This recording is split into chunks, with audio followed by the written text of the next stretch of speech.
Olá, meus amigos. Lição da Escola Sabatina, número 8, A Promessa. Sábado, 14 de maio.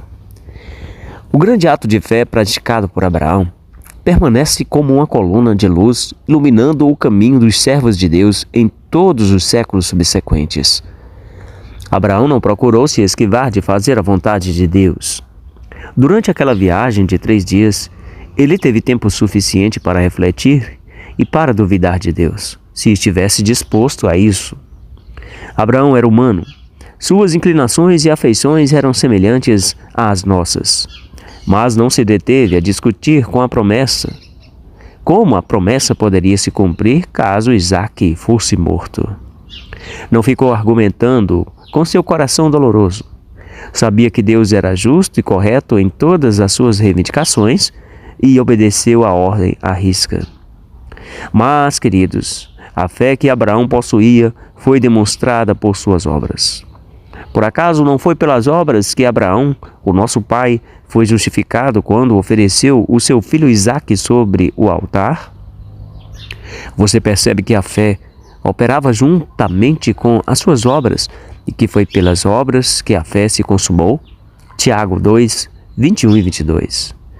Há muitos que não conseguem compreender a relação entre fé e obras. Eles dizem, apenas creia em Cristo e estará salvo. A guarda da lei não é necessária. Entretanto, a fé genuína se manifesta pela obediência. Cristo disse aos judeus incrédulos, se vocês fossem filhos de Abraão, fariam as obras que ele fez. João 8:39. Amados, seres celestiais foram testemunhas daquela cena em que a fé de Abraão e a submissão de Isaque foram provadas. A prova foi muito mais severa do que aquela a que Adão havia sido submetido. A adequação à proibição imposta aos nossos primeiros pais não envolvia sofrimentos, mas a ordem dada a Abraão exigia o mais cruciante sacrifício. O céu inteiro contemplava com espanto e admiração a estrita obediência de Abraão. O céu todo aplaudiu sua fidelidade. As acusações de Satanás demonstraram-se falsas. Deus declarou a seu servo, agora sei que você teme a Deus, apesar das acusações de Satanás, porque não me negou o seu filho, o seu único filho. Gênesis 22:12. O concerto de Deus, confirmado a Abraão por um juramento perante os seres de outros mundos, testificou que a obediência será recompensada. Tinha sido difícil, mesmo para os anjos, compreender o mistério da redenção. Isto é, entender que o comandante do céu, o Filho de Deus, devia morrer pelo ser humano culpado. Quando foi dada a Abraão a ordem para oferecer seu filho, despertou-se o interesse de todos os seres celestiais. Com extrema ansiedade, observavam cada passo no cumprimento daquela ordem. Quando Isaque perguntou, onde está o cordeiro para o holocausto? Abraão respondeu, Deus proverá para si o cordeiro. E quando a mão do pai foi detida, estando a ponto de matar seu filho, e fora oferecido o carneiro que Deus provera em lugar de Isaque, derramou-se então luz sobre o mistério da redenção. Até mesmo os anjos compreenderam mais claramente a maravilhosa providência que Deus tomara para a salvação do ser humano. 1 Pedro 1:12. Domingo, 15 de maio. Monte Moriá é o tema da lição. Queridos, Deus havia chamado Abraão para ser o pai dos fiéis, e sua vida devia ser um exemplo de fé para as gerações seguintes. Sua fé, porém, não tinha sido perfeita. Mostrou falta de confiança em Deus quando ocultou o fato de que Sara era sua esposa e novamente ao se unir com Agar. Para que atingisse uma mais elevada norma, Deus o sujeitou a outra prova, a mais severa que o ser humano já foi chamado a suportar. Em visão noturna, foi-lhe determinado que se dirigisse à terra de Moriá e ali oferecesse seu filho em holocausto, sobre um monte que lhe seria mostrado. No tempo em que recebeu essa ordem, Abraão estava com 120 anos. Era considerado um homem idoso, mesmo em sua geração. Em seus anos anteriores, havia sido forte para suportar dificuldades e enfrentar o perigo. Mas agora passara o auge da juventude.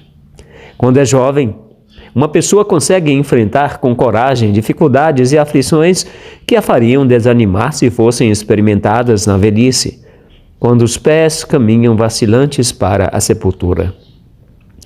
No entanto, Deus guardara a sua última e mais rigorosa prova a Abraão, até que o fardo dos anos fosse pesado sobre ele e ele almejasse o repouso das ansiedades e trabalhos.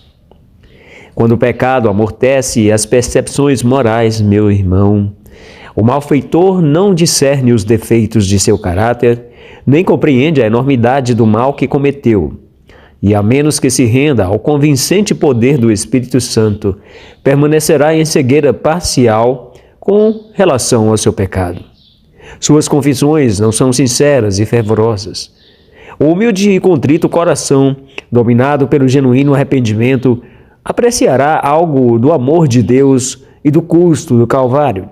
E como um filho que confessa ao seu amoroso pai, assim o verdadeiro penitente trará todos os seus pecados a Deus. A inteligência limitada dos seres humanos não está apta a compreender completamente os planos e propósitos do Ser Infinito. Jamais poderemos encontrar a Deus por meio de pesquisas. Amados, não devemos tentar erguer com as mãos presunçosas o véu que encobre Sua Majestade. O apóstolo exclamou: "Que inexplicável são os seus juízos, e quão insondáveis são os seus caminhos." Romanos 11:33. Podemos compreender sua relação para conosco e os motivos que o movem, até o ponto em que nos é possível discernir o amor e a misericórdia limitados em união com o poder infinito. Nosso Pai Celestial dirige todas as coisas com sabedoria e justiça. Por isso, não devemos viver descontentes nem desconfiados, mas nos submeter à reverente humildade. Ele nos revelará seus desígnios na medida em que seu conhecimento seja para nosso bem, e quanto às outras coisas, devemos confiar naquele cuja mão é onipotente e cujo coração está repleto de amor. Segunda-feira, 16 de maio. Deus proverá.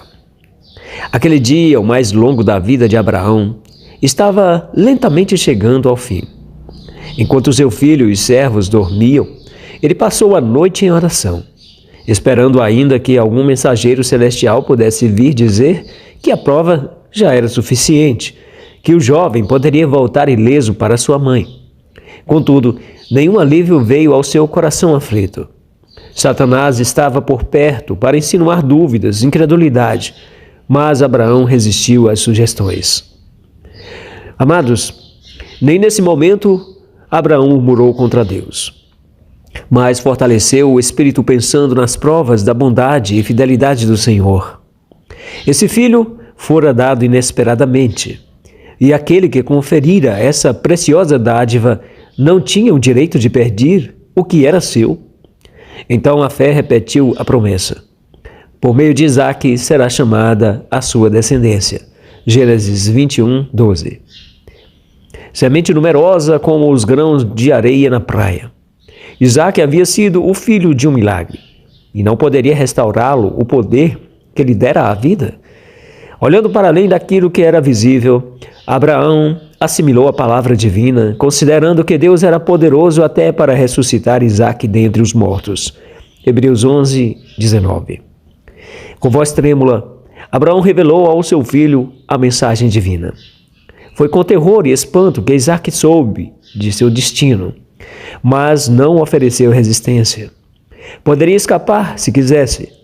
O ancião, angustiado e exausto com as lutas daqueles 3 dias terríveis, não poderia ter se oposto à vontade do vigoroso jovem. No entanto, irmãos, Isaque tinha sido educado desde a infância a uma obediência pronta e confiante. E quando o propósito de Deus foi exposto a ele, entregou-se com voluntária submissão.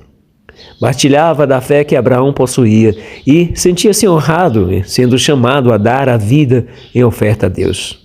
Com ternura, procurou aliviar a dor do pai e auxiliou-lhe as mãos debilitadas, a amarrar as cordas que o prendiam ao altar. Patriarcas e Profetas, página 120. Então Abraão viu um carneiro preso pelos chifres entre os arbustos e prontamente, trazendo a nova vítima, ofereceu-a em lugar de seu filho. Gênesis 22, 13. Em sua alegria e gratidão, Abraão deu um novo nome ao lugar sagrado: Jeová Jiré, o Senhor proverá. Foi para impressionar a mente de Abraão com a realidade do Evangelho e para provar sua fé que Deus mandou que ele matasse seu filho. Nenhuma outra prova poderia ter causado a Abraão tanta agonia como oferecer seu filho em sacrifício. Deus entregou seu próprio filho para que morresse de forma dolorosa e humilhante. Aos anjos que testemunharam a humilhação e o sofrimento do Filho de Deus, não foi permitido intervir, como no caso de Isaque. Não houve nenhuma voz clamando: chega! Para salvar a raça decaída, o Rei da Glória entregou a vida. Amados, que prova mais forte se pode dar da infinita compaixão e do amor de Deus? Patriarcas e Profetas, página 122. Terça-feira, 17 de maio, a morte de Sara. Sara era a primeira e única verdadeira esposa de Abraão. Ela estava habilitada como esposa e mãe a direitos que nenhuma outra podia ter na família. Ela reverenciava o marido, chamando-o Senhor, mas tinha ciúme de que suas afeições fossem divididas com Agar. Deus não a censurou pela conduta que estava seguindo. Abraão foi reprovado pelos anjos por duvidar do poder de Deus, o que o levou a tomar Agar como sua esposa, pensando que por meio dela a promessa seria cumprida. Abraão não revelou a verdadeira natureza da viagem a Sara, sabendo que sua afeição por Isaque a levaria a duvidar de Deus e segurar o filho. Abraão não permitiu que os sentimentos paternos o controlassem e o levassem a se rebelar contra Deus. A ordem de Deus tinha o objetivo de sacudir o íntimo de seu ser. Pegue o seu filho. Então, como para provar um pouco mais o coração, acrescentou: seu único filho, Isaque, a quem você ama. Isto é, o único filho da promessa. E ali ofereça-o em holocausto. Gênesis 22, 2. História da Redenção, página 58. A herança que Deus prometeu ao seu povo não está neste mundo. Queridos, Abraão não teve posses na terra, nem sequer um espaço de um pé. Atos 7, 5. Ele tinha muitos recursos e deles fazia uso para a glória de Deus e para o bem de seus semelhantes, mas não olhava para este mundo como sua pátria. O Senhor o chamara para deixar seus compatriotas idólatras com a promessa de dar-lhe a terra de Canaã para sempre. No entanto, nem ele, nem seu filho, nem o filho de seu filho a recebeu. Quando Abraão quis um lugar para sepultar os mortos, teve que comprá-lo dos cananeus. Sua única posse na terra da promessa foi aquele túmulo, cavado na pedra, na caverna de Macpela. Minha doença me ensinou minha própria fraqueza. A paciência e o amor de meu Salvador e seu poder para salvar. Ele vê nossa fraqueza, sabe como nos falta fé e coragem. No entanto, Ele não nos rejeita. Queridos, Ele é misericordioso e tem terna compaixão por nós. Podemos cair em nosso posto antes que o Senhor venha. Mas quando todos os que estão em suas sepulturas ressuscitarem, seremos fiéis, veremos a Jesus e seremos feitos como Ele. Oh, que alegria indescritível de ver aquele a quem amamos, de ver em sua glória aquele que tanto nos amou e se entregou por nós, de contemplar aquelas mãos, uma vez traspassadas para a nossa redenção, estendidas para nós em bênçãos e boas-vindas. Não importa o fato de enfrentarmos trabalho árduo e sofrimento aqui, se simplesmente podemos alcançar a ressurreição da vida. Esperaremos pacientemente até que nosso tempo de provação termine e então daremos o alegre grito de vitória. Life Stackers, página 266. Quarta-feira, 18 de maio. Uma esposa para Isaque. Abraão já estava idoso e não esperava viver muito. No entanto, ainda precisava fazer uma coisa que garantiria o cumprimento da promessa à sua posteridade. Isaque era aquele que havia sido divinamente designado para suceder-lhe como guardião da lei de Deus e ser o pai do povo escolhido. Contudo, Isaque ainda era solteiro. Os habitantes de Canaã estavam entregues à idolatria e Deus havia proibido casamentos entre seu povo e eles, sabendo que esses casamentos conduziriam à apostasia. O patriarca receou e, com efeito, as influências corruptoras que rodeavam seu filho. A fé habitual de Abraão em Deus e sua submissão à vontade dele se refletiam no caráter de Isaque. Mas as afeições do jovem eram fortes e ele tinha um temperamento manso e complacente. Unindo-se a alguém que não temesse a Deus, ele estaria em perigo de sacrificar os princípios por amor à harmonia. Para Abraão, escolher uma esposa para seu filho era assunto de suma importância, pois queria que ele se casasse com uma mulher que não o afastasse de Deus. Patriarcas e Profetas, página 137. Ao cair da tarde, Isaque saiu para meditar no campo. Erguendo os olhos, viu, e eis que vinham camelos. Também Rebeca levantou os olhos, e vendo Isaque, desceu do camelo, e perguntou ao servo: quem é aquele homem que vem pelo campo ao nosso encontro? O servo respondeu: é o meu senhor. Então ela pegou o véu e se cobriu. O servo contou a Isaque todas as coisas que havia feito. Isaque a conduziu até a tenda de Sara, a mãe dele.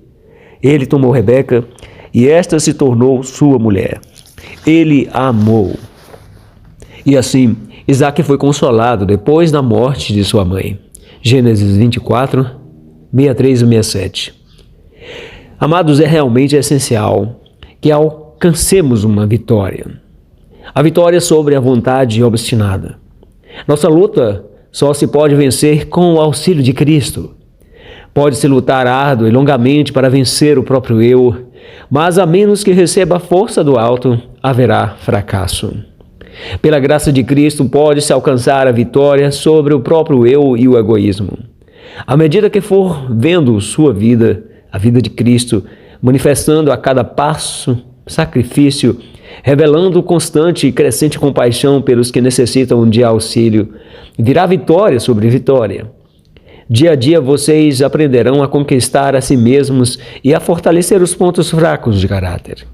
Ao submeter a vontade de vocês ao Senhor Jesus, Ele será a sua luz, sua força e sua glória.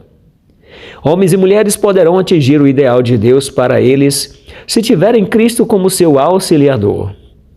Façam uma entrega sem reservas a Deus. Saber que estão lutando pela vida eterna os fortalecerá e confortará. Cristo pode conceder-lhes o poder para vencer. Por seu auxílio poderão destruir inteiramente a raiz do egoísmo. Testemunhos para a Igreja, volume 7, página 4-5. Quinta, 19 de maio. Uma esposa para Abraão. Abraão tinha notado o resultado dos casamentos mistos entre aqueles que temiam a Deus e os que não o temiam, desde o dia de Caim até seu tempo. As consequências de sua própria união com Agar e as alianças matrimoniais de Ismael e Ló estavam perante ele. Da falta de fé por parte de Abraão e Sara tinha resultado o nascimento de Ismael, mistura da semente junta com a ímpia. A influência do pai sobre seu filho era contrariada pela dos parentes idólatras da mãe e pela ligação de Ismael com esposas gentias. A inveja de Agar e das esposas que ele escolhera para Ismael rodeou sua família com uma barreira que Abraão não conseguiu romper. Amados, os primeiros ensinos de Abraão não foram destituídos de efeito sobre Ismael, mas a influência de suas mulheres teve como resultado estabelecer a idolatria em sua família. Separado do pai, amargurado pela contenda e discórdia de um lar destituído do amor e temor de Deus, Ismael foi compelido a escolher a vida selvagem e a de chefe de salteadores do deserto, lutando contra todos e todos lutando contra ele. Gênesis 16:12. Em seus últimos dias, arrependeu-se de seus maus caminhos e voltou ao Deus de seu pai. Mas o caráter herdado por seus descendentes continuou maculado.